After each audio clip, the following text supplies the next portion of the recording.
Welcome, everyone. And you're probably wondering why I'm shrouded in shadows.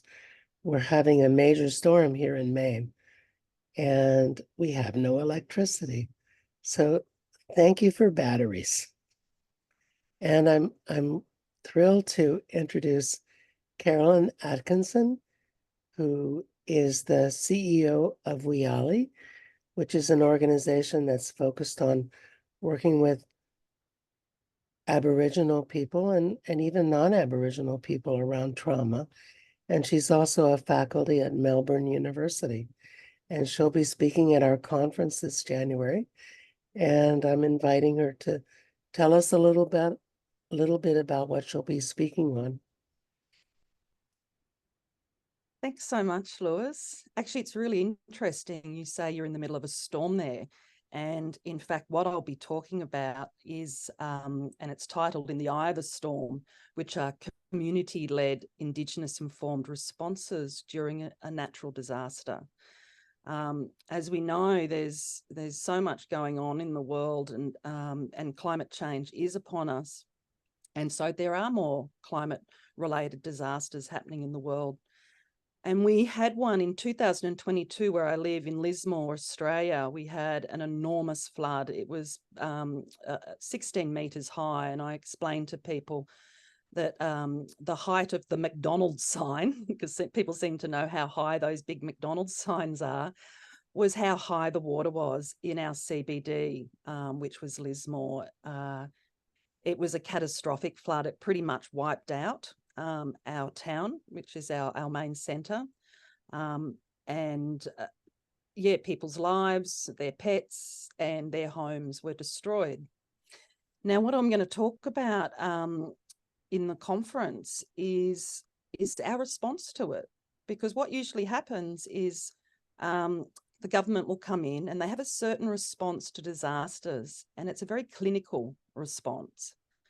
And I knew as an Aboriginal woman that, and particularly working in the trauma area, that there could be a different response to trauma within our community. I knew that it was going to be a collective trauma and therefore a collective grief. And us as Aboriginal people are really very familiar with collective trauma and collective grief.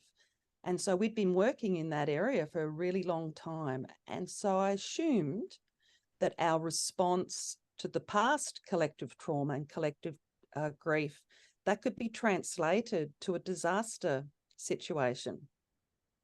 And so what I did is I pulled together other Indigenous people and non-Indigenous people, and we put together a healing hub, the Northern Rivers Community Healing Hub, which was our Indigenous frameworked response to the aftermath of the disaster, which is still going here in Lismore, even 2 years past the disaster, because it still has an effect on those people. So what I will be talking about is that Indigenous framework, what that looks like in a disaster context, and how declinicalizing, if that's even a word, and deformalizing these responses and working with the assumption and knowledge that people actually want to come together. They want to sit there, they want to tell the stories of what has happened to them in that disaster, and to sit in circle, and also to make ceremony around the disaster, including the river that damaged so many people's lives, reigniting the relationship with that river, which is called Mamang, Father River.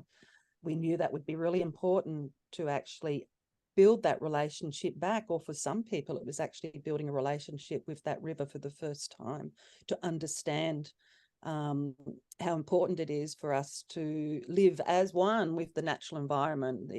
The flooding happened here because that river had been tampered with, and in fact where Lismore is a flood zone.